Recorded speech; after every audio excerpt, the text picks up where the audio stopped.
More conversation here in Mickelson in the morning. We're going to shift to presidential politics for a little while.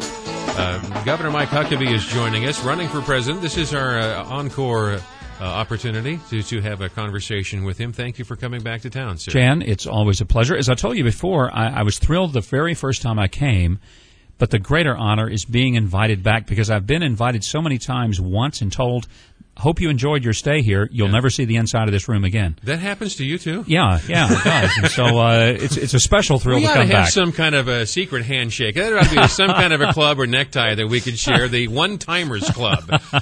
Yeah, the Never Again crew. Yes, roll the red carpet away club. You know, I'm really not that bad a guest. I mean, it's not like I'm Keith Richards in the hotel or anything, tearing up the place. Well, that's a story. Nothing breaks down after you're here.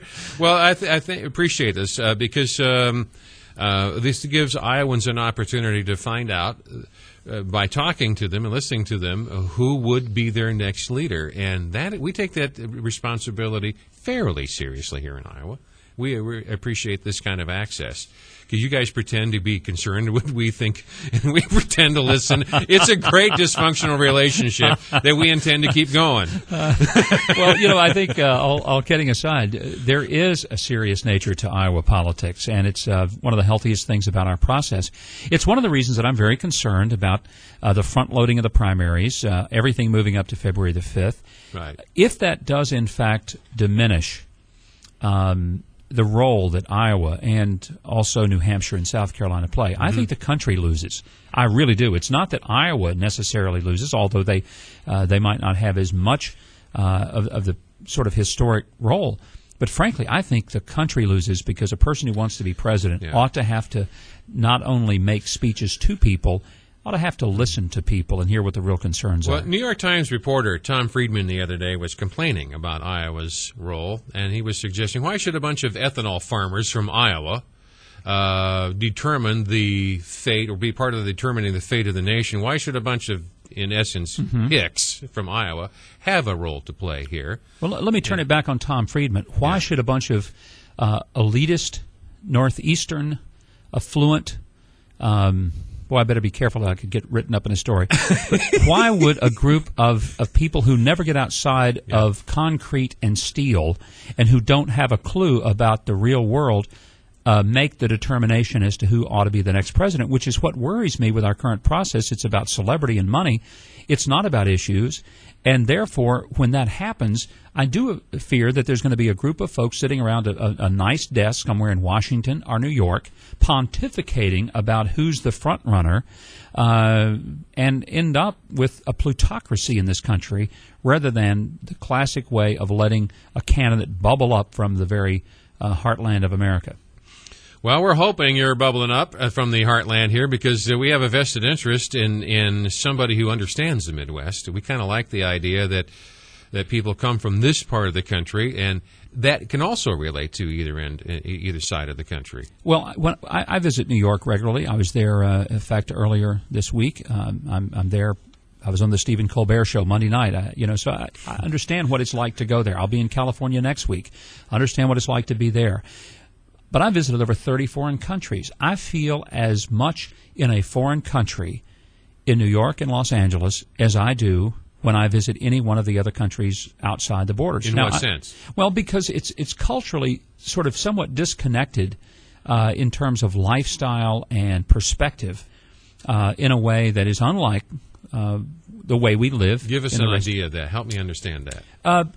Often very impersonal. You may go years and never know the name of the people that live in your building. You may never know what it's like to get out and 5 minutes after you leave your home not be surrounded by another human being. You might not understand what it's like, why people go to church every Sunday, and that's a very, very important part of their life. And I'm not saying that people in those two extreme worlds of L.A. and New York don't go to church and they don't know their neighbors. I'm just saying that overall the culture is dramatically different. Now, frankly, I enjoy the culture of New York and Los Angeles as a place to visit. But it is not the totality of the United States of America, and there are so many of us who live in places where we still pull over to the side of the road when we see a funeral procession come by, not because we know the person in the back of the hearse, but because it's our way of recognizing that someone among us has passed on, and that we owe them that respect. I like that kind of lifestyle. I like it when we go to high school football games and we know who the players are, and we know not just their parents but their grandparents, and we know their brothers and sisters. I like going to church potluck dinners and having a taste of somebody's favorite stew.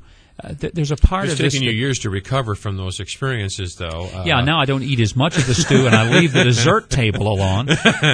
But you've had to do a post-potluck diet book, just in order to recover the damage that was done to you by these people. Yeah, I could have once had a PhD in potluck if there was such a thing. Yeah. But what I'm saying is again, not a disparaging word, but when I hear Tom Friedman say that, and I have great respect for him, he's a great author, great speaker. But there is value in people coming to an Iowa farmhouse and talking to a dozen to 15 people, because the intimacy of that conversation is going to be more helpful to the candidate than to the 15 people at the farmhouse.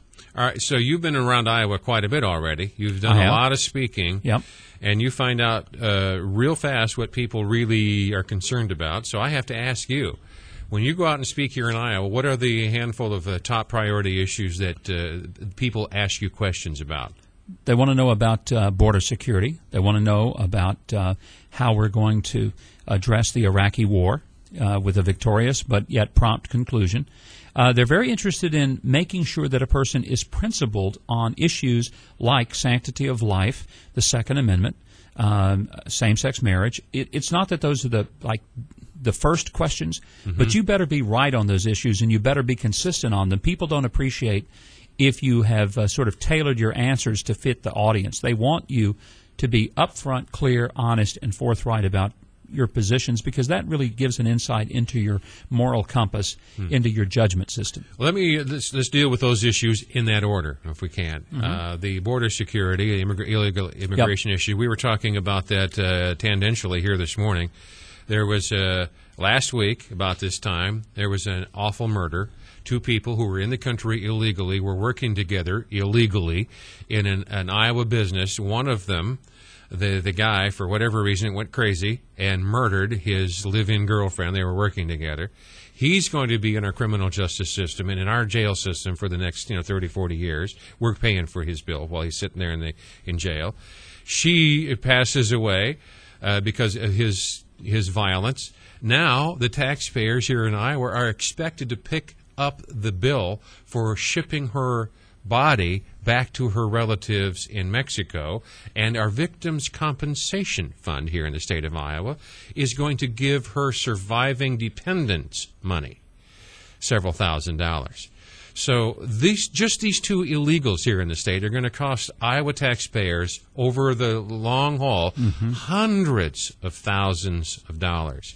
And we have, according to the Legislative Bureau here in the state of Iowa, as many as 70,000 illegals here in the state, costing us more than $100 million and 2.5% of the fiscal budget of the state going to pay for one form or another to offset the cost of illegals.